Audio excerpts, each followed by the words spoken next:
What's up, Tailgaters? My name is Tailgate Nate, and welcome to my channel. Another conference in the group of five is done. After a little bit of delay with some internet issues, we finally did cover all the teams in the Sun Belt Conference. Now, taking a look at what the Sun Belt Conference is going to be next year, this is my Sun Belt recap and standings predictions. But guys, I still got 35 teams to go. We are in the home stretch of me predicting all 131 teams this college football offseason. And if you guys want to hear thoughts on the rest of the three conferences, maybe your favorite team is in there, please hit the subscribe button down below, ring the bell so you know when your favorite team, or maybe even the team you're interested in, gets uploaded. And please, I do videos during the season. Hit the subscribe button so you don't miss out on any of those videos as well. This is the Sun Belt Conference that adds 4 new members to push it to the most members of any group of 5 conference with 14. Does that push them to be the strongest group of 5 conference? Is this a Sun Belt Conference that's going to be much improved in 2022? I think you guys are going to find out right now. So what do I do in this video? I kind of recap, give my thoughts on the teams, give you my standings prediction, give you kind of idea on what I feel like the Sun Belt Conference is going to look like, and my predicted conference championship game this year. So it's a Sun Belt Conference that has always been pretty solid, always usually has some pretty good teams. Can this be the year, though, that Sun Belt finally pushes its way into a New Year's Six bowl game? There are a lot of teams that have the potential to do so. We'll see if they can make it happen. The standings and conference championship game prediction are going to appear on the screen in 3, 2, 1. There you go. There are my projected standings for the Sun Belt Conference in 2022. This is overall. Again, I did not do game-by-game predictions. It's just kind of a projection baseline based on scheduling, talent, everything like that, where I think these teams are going to land. I do invoke some tiebreakers in here as well. So, for instance, Georgia State I have over Coastal Carolina.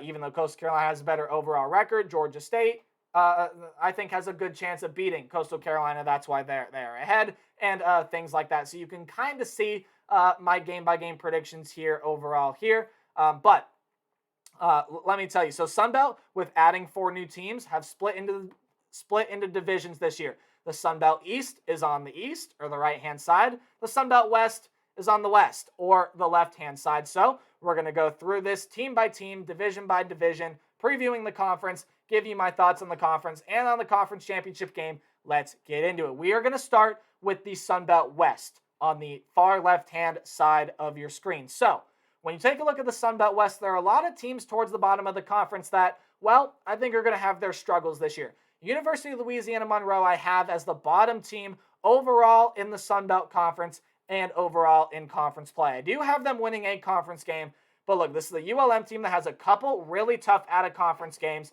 They won 4 games last year while simultaneously, statistically, being one of the worst teams in the Sun Belt Conference from a season ago. So this is a ULM team that I look to maybe make a couple statistical improvements this year, but overall I don't see them really doing anything special in Sun Belt play. Arkansas State and Texas State are kind of in the same boat here. They're both 4-8, and they both are going to be 2-6 in the conference. At least that is what I am predicting.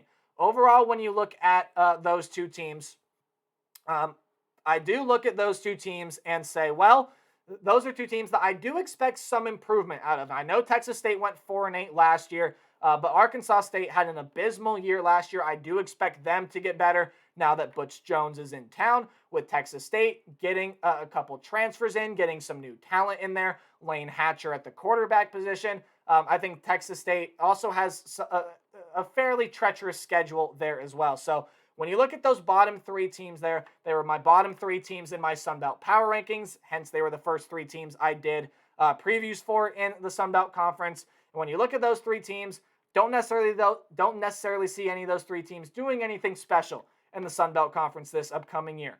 Talking about our first newcomer now in the Sun Belt Conference, in the Sun Belt West Division, are the Southern Miss Golden Eagles. Now, this was a team that had to deal with injuries last year, especially at the quarterback position. And if they can stay healthy this year, this is the team that can push for a spot in the bowl game. And I think, like I'm predicting, 4-4 in the conference, very, very attainable.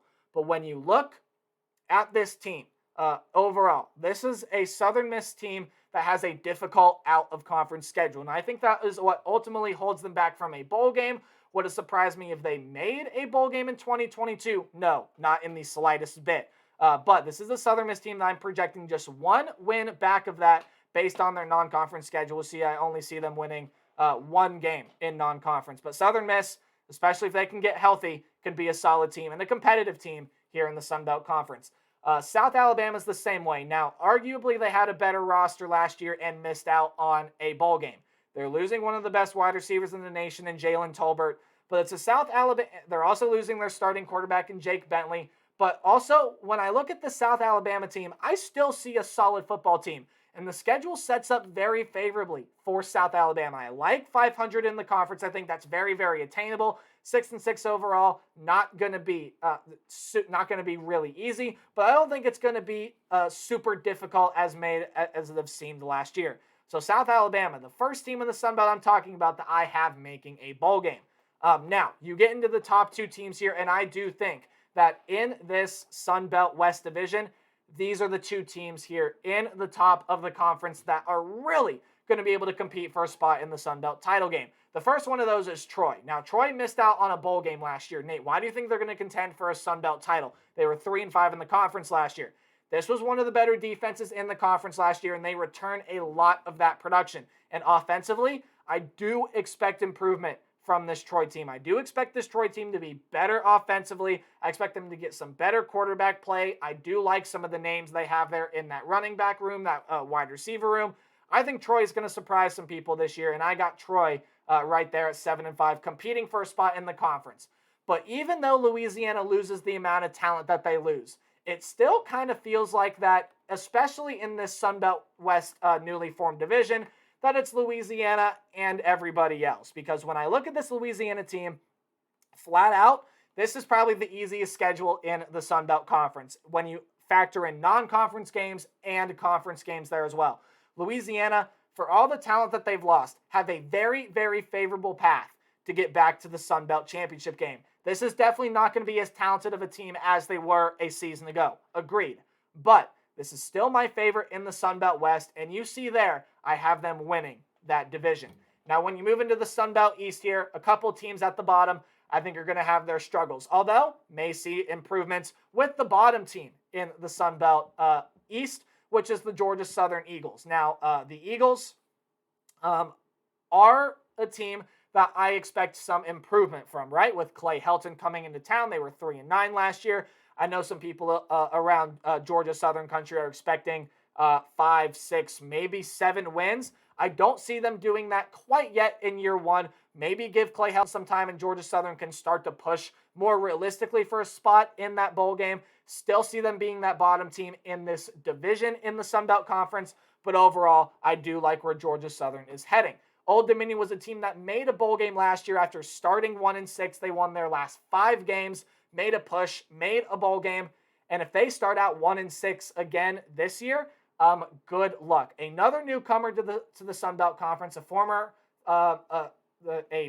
team in Conference USA. Now, of course, coming over to join the Sun Belt Conference. This is an Old Dominion team that, look, when it comes down to it, I do like some of the talent that is on this team. However, their schedule is pretty brutal for their first time in the Sun Belt Conference. And when you look overall at this Old Dominion team, I don't see a way that they can really do anything in non-conference. They have a really tough non-conference slate. And conference-wise, I do expect them to win some games and be slightly competitive, but I don't expect them to be any higher than maybe 5th in this division. James Madison, I do have at 5th, and this is the newcomer to not only the Sun Belt Conference, but to the Football Bowl Series, the FBS. One of the best teams in the FCS in the past decade. They've made national championships. They've made FCS semifinals. I believe they've even won a national title or 2 in there. You can correct me if I'm wrong, but James Madison, the team that I think is going to be pretty good in the Sun Belt Conference. Now, they do only play an 11-game schedule, so 5-6 is what I have them as. Maybe if they were to throw another game in there, they could get to 6-6. I think that's a huge likely possibility for James Madison. I could see 7-4. I could see 6-5. But again, with that transition year comes some struggles. So James Madison may find themselves at a 2-9, 3-8 campaign, and James Madison fans are all going to hang their heads. Don't worry. This James Madison team may just need a couple year of adjustments. I think coming into year one, I think they're going to be fine and competitive, but they may need some time to adjust to the FBS level. The final newcomer here is Marshall. Now, Marshall had a pretty solid season last year. They were 7-5 again in the regular season, but this is the Marshall team that loses some talent, brings some talent back. It's a little bit of a confusing team to figure out here, in my opinion, because they have to replace that quarterback, although they bring in Henry Colomby from Texas Tech to do it, as Grant Wells went to West Virginia. Rashina Lee is one of the better dual-threat running backs in the nation. It's a Marshall team that definitely has talent, but I think coming in from Conference USA to the better Sun Belt Conference, I think they're going to end up finding their struggles. And again, it's a Marshall team that has a lot of tough games here to start off their Sun Belt campaign. Now, the three teams that you see here with the 6-2 records or better are the three teams that I expect to see one of these three teams in the Sun Belt Conference title game. And the first one is Coastal Carolina. Why is Coastal Carolina below Georgia State? You had them ahead of them in the power rankings. Head-to-head competition matters, and Georgia State gets that game against Coastal Carolina at home. But when you look at this Coastal Carolina team, I know there's a lot of question marks on this team. The defense overall, how's it going to look with all that they've lost? The offense, well, the running back room should be pretty solid, and they return their quarterback. But how is the wide receiver room going to look? Plain and simple, I think as long as Grayson McCall is that quarterback, hence this season, and as long as Jamie Chadwell is that head coach, I'm a believer in what Coastal Carolina has on the field. Now, Coastal Carolina, I don't see making the Sun Belt title game this year. Again, there's a lot that they have to replace coming into this year, but I do like them to be very competitive and push for a spot in that Sun Belt title game. Same thing with Georgia State. I like them to be competitive. I like them to make a push for a spot in that Sun Belt title game. I just don't know that they quite get there. Georgia State, over the past couple of years, has had some struggles taking that big next leap, right, of being able to contend for a spot in the Sun Belt championship game. Well, I think this is the year that Georgia State can do it. Now that it is a true division conference where Georgia State, all you have to do is win your division and you're in. Yes, there are a lot of tough teams in this division. Coastal Carolina, Marshall, one of them we haven't talked about yet. One of them whose logo you see below me. But Georgia State, I think this is the year where they take that next step and they're more competitive in terms of pushing for a Sun Belt title. Now, App State, I think, is that most talented team in the Sun Belt Conference roster-wise. Yes, there's some questions at the wide receiver position as they lose a lot of talent there. But overall, when you look at this App State team, I see no reason why this App State team won't be back in the Sun Belt championship game. Yes, there are tough teams in their division. Georgia State, Coastal Carolina, Marshall, even teams like James Madison is going to provide their struggles. In their crossover games, they have Troy on that schedule there as well, a team that I also have pushing for a spot in the Sun Belt Conference title game. But App State, such a historic program. We know all the history behind it, and this is an App State team that I do expect to be right back in the Sun Belt Conference championship game, right back playing Louisiana.